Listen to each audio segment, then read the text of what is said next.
Then you have state and local government budget bombs. This one I love. Deficits of $110 billion in 2010, $178 billion in 2011, on top of the more than $450 billion in underfunded state and municipal employee pension funds.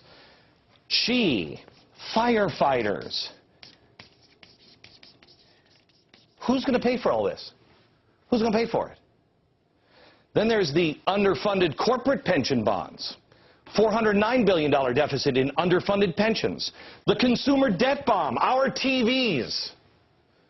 Americans are still living beyond their means. Even with a downturn, we're still spending more than we have. Which leads me to this. This is good news. The personal savings bond. This is great. We're saving more. But 70% of our economy is based on spending. So this is simultaneously bad news. How about the war and military defense deficit? Iraq, Afghanistan, you really think we're out of this? $200 billion annually? $3 trillion minimum is what they're projecting now? $3 trillion for military and war? Does this start to sound like Russia to you, the former Soviet Union? The homeland insecurity bomb. Security costs are skyrocketing. The Fed Treasury bailout bombs. You think we're done? The government has shifted the burden of failing businesses to those businesses, to you, the American taxpayer.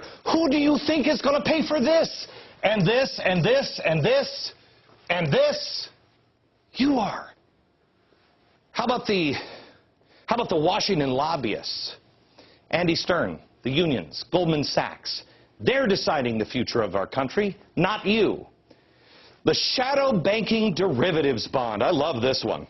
Nobody's talking about this. $670 trillion. This is like Vegas, man.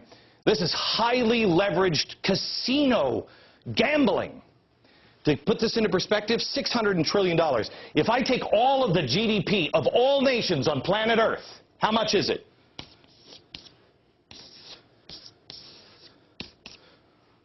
You see a problem? The dysfunctional two-party political bomb. How long is that going to work? Parties choose politics over the good of the country. Progressives continue to infect both parties and thwart the Constitution, which leads me to number 20, the coming populist rebellion bomb. This one I love, because those in the media are going to tell you it's the Tea Parties. Well, let me show you what it really is. It's Van Jones. Van Jones is a great example. He's a 9/11 radical truther, a radical communist who set up organizations to defend cop killers. He was in the White House, and now he's going on a speaking tour with a senator from New York, and then he's going over to Columbia University to speak to the students. Let me show you what his finished product looks like. It's this. I told you last summer, read this book. It's The Coming Insurrection. It's by the Invisible Committee. This is quite possibly the most evil thing I've ever read. And it's about to play out in the streets of Greece. It's been played out in France. The story, it's written by 12 people. Some of them are in jail now over in Europe. They're actual communists. They've been masquerading as democratic socialists. Oh, we're not Marxists, we're not communists, we're like you. And they got into bed with their politicians, their version of Nancy Pelosi, and they were backing those people. And according to the book, they realize those people aren't serious. Just like Van Jones and the left is starting to figure out that Barack Obama, they're starting to say, wait a minute, is this guy serious? Is he going to do it? We had an unspoken understanding. He's going to bring us the socialist utopia. Well, this is their manifest. And the message is, everyone in government has been lying to you.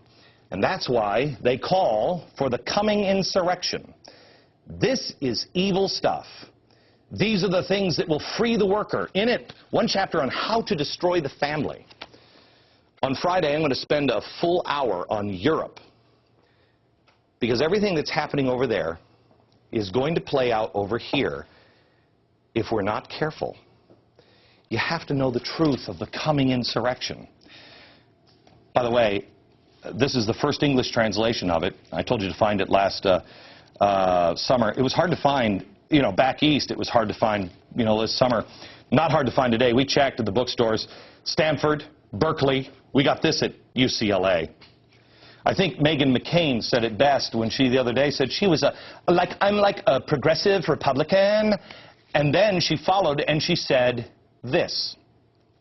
And I'm sorry, revolutions start with young people, not with 65-year-old people talking about literacy tests and people who can't say the word vote in English.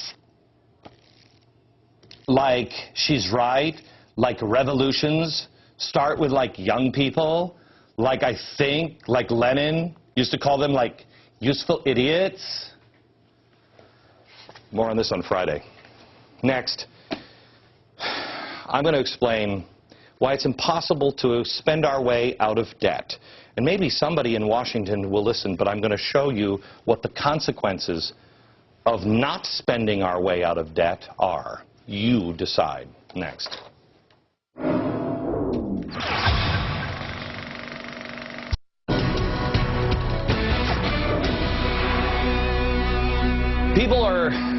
I know people watch this program and they disagree with me, and that's fine.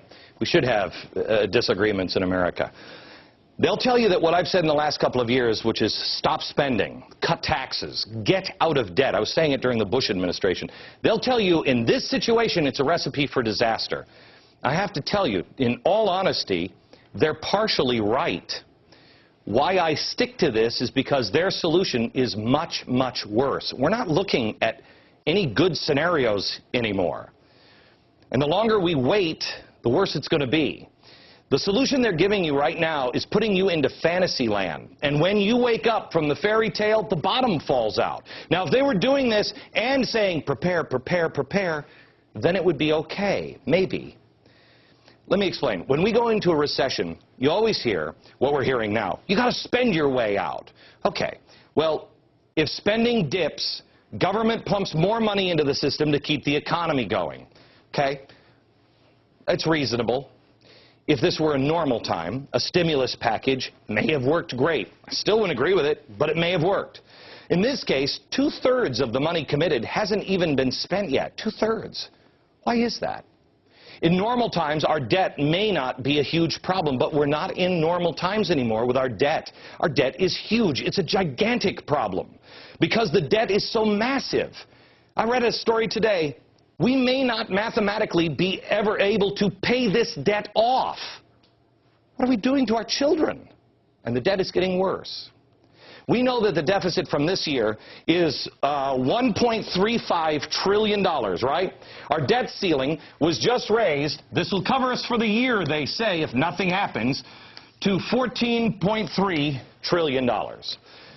Now, you add in our unfunded liabilities, which are $107 trillion. It's even worse. Put those two together, $121 trillion. But it's worse than that. It's worse than that because we have more. Other things that are on the books. Fannie and Freddie Mae, not included in these numbers. Federal budget? No. That's another $6.3 trillion? Okay, got it? This isn't accounted for in Obama's blueprint. Now let me show you exactly how our economy works. We're 70% spending. We don't build anything anymore. We're just consumers. So 70%. So let's say this is our normal economy here. When we go into a recession, you stop spending. And when you stop spending, the economy goes down like that. Okay? Well, if we don't fill this hole with money and bring the spending up to here, people lose their jobs. Businesses close as this falls, and then it becomes a cycle. That's the theory. The theory is you fill the hole. If you don't, you spiral out of control, and you may be in a Great Depression. But let me tell you this story. Nobody's ever taught you this story because we came out of it without the spending, without the government intervention. It was the Depression of 1920. No one teaches you about 1920 because we pulled out of it using free market principles. The government didn't fix it. Who did? The people. I'll tell you about it in a second. But let me go back. 70% of our economy is spending. You going out to the mall. The government fills the hole with this spending. This is why George Bush said after September 11th, go out to the mall, spend, live your lives, go on vacation. It keeps everybody employed if you spend. Okay? But it's like, the theory is, it's like you're pushing a car down the hill. Have you ever been, I had crappy cars when I was growing up, and I'm like 20 years old, and I got a car that's got a clutch. It's got to go down the hill, and I'd be pushing it with my foot as it goes down the hill, and you pop the clutch, and the engine starts. That's normal. That's normal. Their hope is that this money will pop the clutch, you'll invent something, you'll do something, and the economy will come right back up. Now, this is dangerous in this situation because of all of the debt. We haven't done this. We've done this. It's a much deeper hole. It's much deeper. Remember, this was global catastrophe. You just heard the president say it. We almost had a full global collapse. We were going to have a Great Depression. We had a deeper hole to fill.